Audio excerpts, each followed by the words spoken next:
अध्याय 85। श्रीमान येकवन।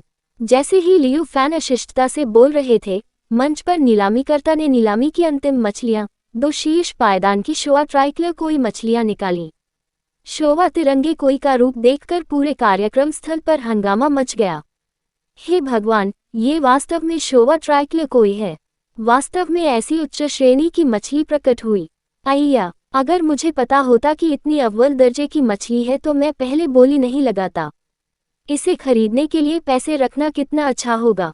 उनमें से 2 वास्तव में एक ही बार में बाहर आए।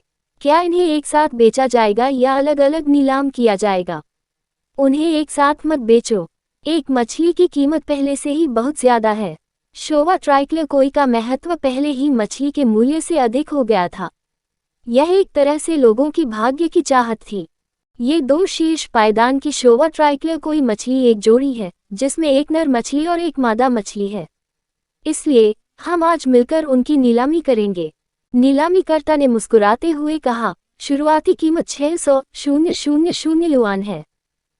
2 सजावटी मछलियों की शुरुआती कीमत पहले ही आश्चर्यजनक रूप से 600,000 युआन तक पहुंच गई थी। इतनी अधिक कीमत के बावजूद भी कई लोग अभी भी कोशिश करने के लिए उत्सुक थे। यदि वे इन 2 मछलियों को प्राप्त कर सके और उन्हें अच्छी तरह से पाले, तो वे स्वाभाविक रूप से प्रजनन करने में सक्षम हो सकते हैं। उनकी संतानें बेची या दान की जा सकती थीं। ये बिल्कुल बहुत अच्छा था।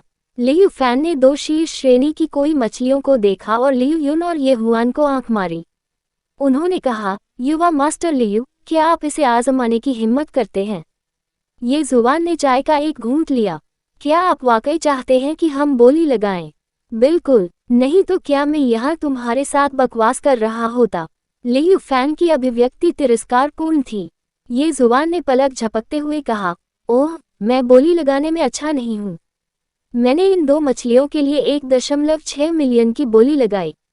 पूरे आयोजन स्थल पर तुरंत सन्नाटा छा गया। हर कोई स्तब्ध था। जैसे ही उसने अपना मुंह खोला, किसी ने वास्तव में कीमत 10 लाख बढ़ा दी। सिर्फ 2 मछलियां खरीदने के लिए। क्या वह पागल नहीं था? क्या एक बच्चा, एक इंटरनेट सेलिब्रिटी स्ट्रीमर का भाई, परेशानी पैदा करने आया था? ये जुबान ने दूसरों के सदमे की परवाह नहीं की। इसके बजाय उन्होंने लियू फैन की ओर मजाकिया ढंग से देखा और शांति से कहा, क्या आप मुझसे प्रतिस्पर्धा नहीं करना चाहते थे? बोली लगाना। लियू फैन की आंखें चौड़ी हो गईं। वह लगभग घुट-घुट कर मर गया। क्या ये जुबान उससे बोली लगाने के लिए कह रही थी? ये जुबान ने क्या कीमत पेश की थी? ये जुबान ने पहले ही 1.6 मिलियन युआन की मांग की थी।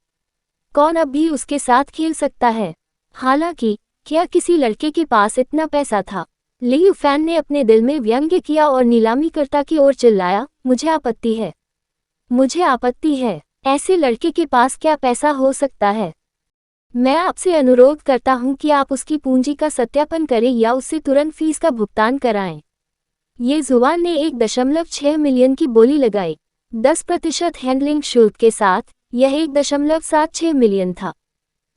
यहाँ तक कि दूसरी पीढ़ी के उस अमीर उत्तराधिकारी लियू युन के पास भी शायद इतनी नकदी नहीं थी। ये जुबान जैसे लड़के की तो बात ही छोड़ दें।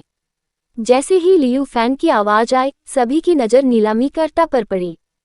अब जब कोई ये जुबान से सवाल कर रहा था, तो वे भी उत्सुक थे। क्या ऐसा हो सकता है कि ये जुबान के पास वास्तव में भुगतान करने के लिए पैसे नहीं थे, जिसके कारण नीलामी विफल हो गई? वह नीलामी घर के चेहरे पर एक क्रूर तमाचा था।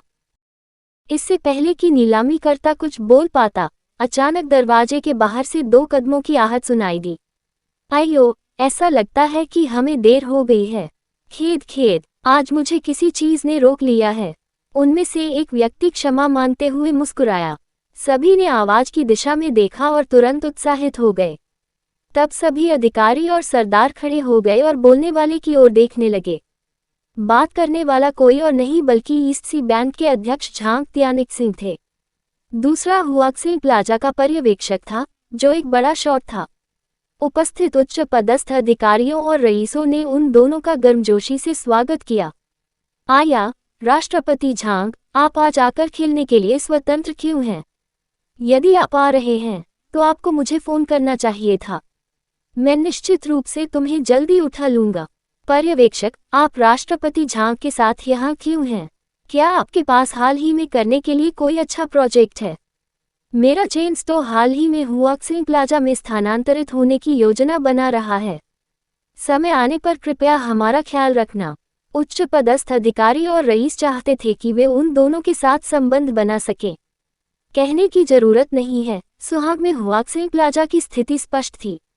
वे अनुभवी मूल निवासी थे। हर साल सिर्फ उनका किराया राजस्व एक खगोलीय आंकड़ा था। जहां तक ईस्ट सी बैंक के अध्यक्ष झांग त्यानिक्सिंग की बात है, तो उपस्थित लोगों में से किसने कभी उनके द्वारा स्वीकृत ऋण नहीं लिया था?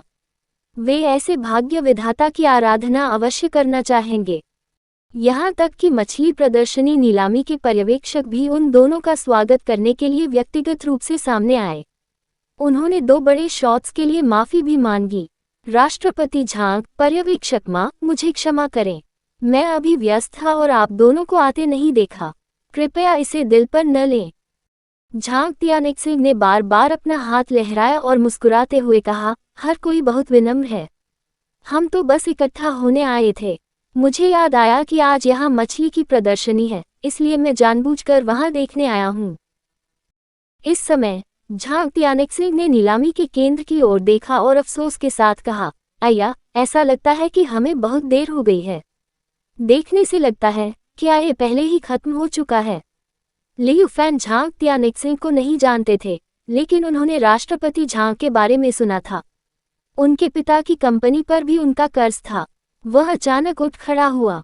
सभी का ध्यान आकर्षित करने के बाद उन्होंने जोर से कहा, राष्ट्रपति झांग, मछली प्रदर्शनी अभी समाप्त नहीं हुई है। यह अंतिम वस्तु आपकी प्रतीक्षा कर रही है। क्या आप बोली लगाना चाहते हैं?